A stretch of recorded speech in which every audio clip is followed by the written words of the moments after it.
Hi guys, welcome back to my channel. My name is Dana and thanks for watching. Today is day 3 of Here Comes the Sunscreen.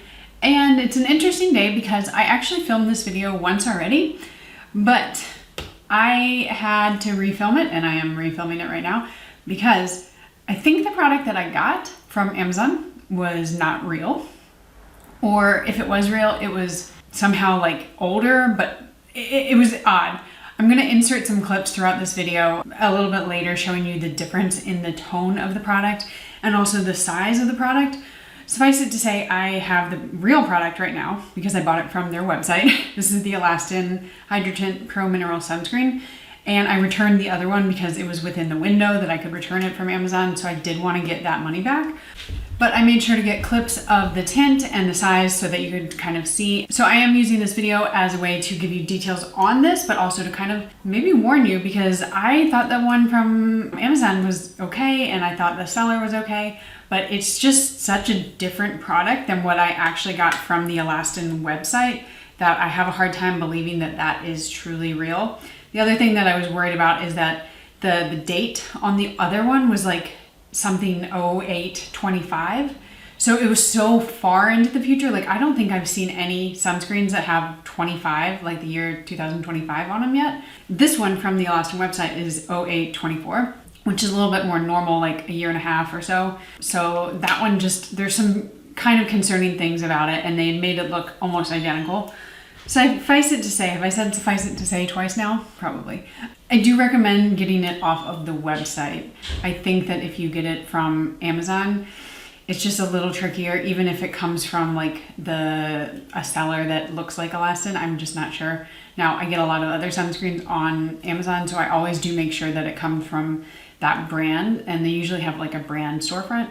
So Amazon has been better about that recently. I know it used to be a huge problem, but I would say that for this one, maybe just stick to the website, which is a shame because I got it, I think like 20 some bucks, and this was 60 some dollars. So huge price difference. But I just wanted to give that caveat before we get going. And now I will jump in, zoom you guys in. I'm gonna put it on my face and talk through all the specs, and then I'll insert those clips, like I said, about the difference in tones in a little bit. So let's go.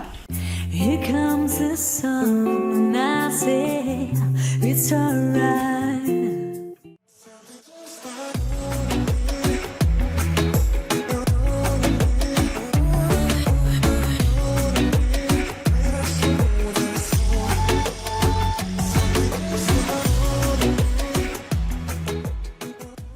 This is the Alastin Skincare HydraTint Pro Mineral Broad Spectrum Sunscreen SPF 36.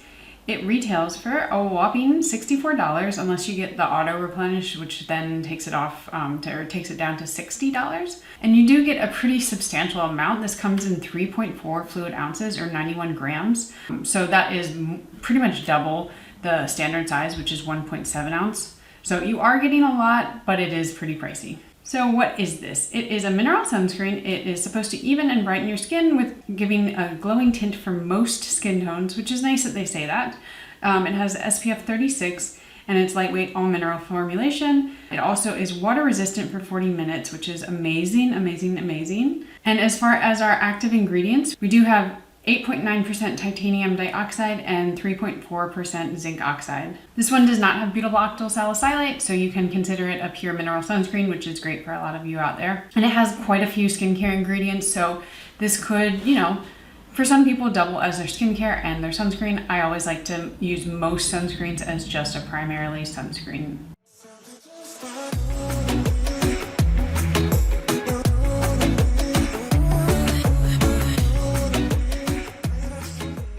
It doesn't say anything about what kind of coverage it gives or what kind of finish, but I'm gonna tell you, I would say that it gives a pretty natural, not so much radiant or glowy, but more natural finish. You do have a nice little glow to your skin, but it doesn't feel too greasy, it doesn't look too glowy. It just looks like skin with a nice little tint and glow to it. As far as the coverage, this one is full coverage. No, not full coverage. I would say this one is definitely medium coverage. And this could 100% double as your tinted moisturizer slash like if you think of it kind of like foundation. I would definitely not need anything over this. This would be a one and done for me. I would use this as my coverage and as my sunscreen. That said, I don't love the tint. I think that the shade of it is very, very orangey. I have a light medium skin type and I actually can pull quite warm and orange. So you would think that this would work really well on me, but I feel like I look like an Oompa Loompa right now.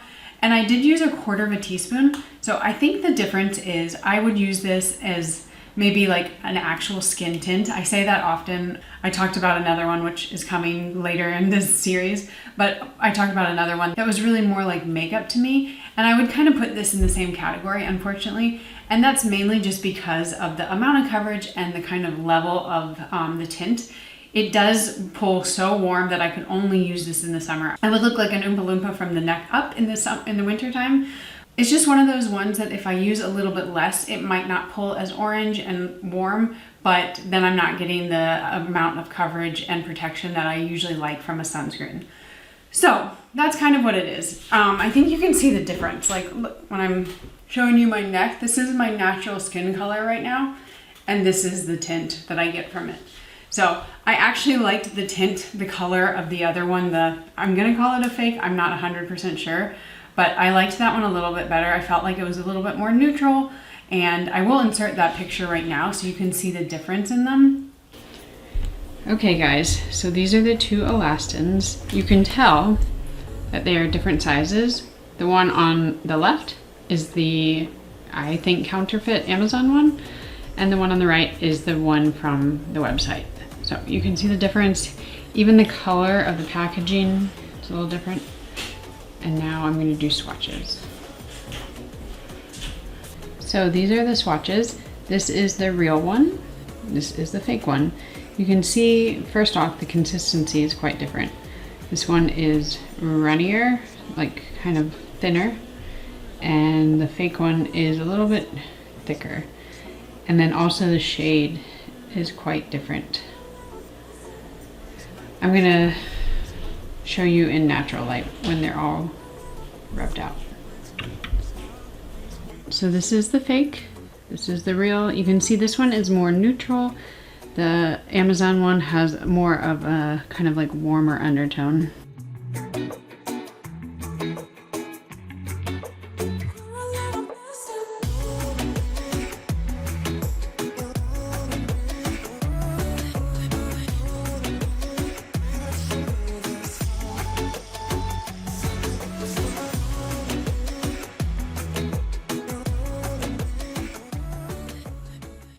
But yeah, I mean, I think I was more excited about this when I got the fake one. And do I think that that was probably going to give me some protection and it was probably still a good sunscreen? Probably. I just don't know. And that like unknowing and me being very careful about what I put on my face in terms of sunscreen, I think it's something that I'm not comfortable with. But if you're comfortable and you're like, no, it's fine, it's just a sunscreen, by all means, go ahead, go purchase it from Amazon. For me, it's just like, of course, when I'm reviewing things for you guys, I also want to give you the information that I have and what I find out. So that's kind of where it is. Now, the other thing about it, it does kind of set down a little bit, which is nice. Again, I think it acts a little bit more like a makeup in that sense, that it doesn't feel greasy quite at all. There's a little bit of a tack to it, but it's a good tack. Like it feels like it's setting and that things aren't going to stick to my face anymore, which is not always the case for a lot of mineral sunscreens out there. Also, I clearly did not blend this in that well, but I think that's kind of what I'm trying to get to, that it's pretty full coverage or medium coverage, and the tint is not going to work necessarily for all people. Unfortunately, Alastin, I think, is like an online brand, or sometimes you can find them in a dermatologist's office. It's going to be hard to find it and swatch it, but the more I am on YouTube and talking with you guys out there, it's like what works for me in terms of the tint doesn't work for everybody. I mean, that seems so obvious. But if you think that this kind of shade could work for you, then by all means go for it. For me, it's probably not going to be something I reach for. I feel very unnatural with this color, but everything else about it I love. I really, really do. I just wish it came in different shades. So that's one of the things I'll be talking about later at the end of the series, where I talk about my favorites.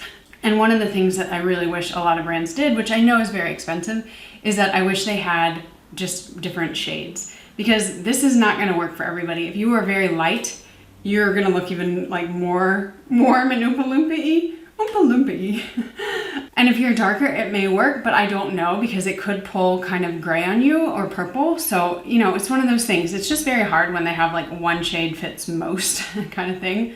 But as far as the finish and the coverage and other things about it besides the tone, I really, really do love this. I do wish it was a little bit higher coverage, not SPF 36, but you know, I'll take what I can get. So I think that's about it. So yeah, main points, I feel like this video has been a little here and there. Main points, if you feel comfortable purchasing what could be a knockoff from Amazon, by all means do that. And if you don't, just purchase it from the Alastin website.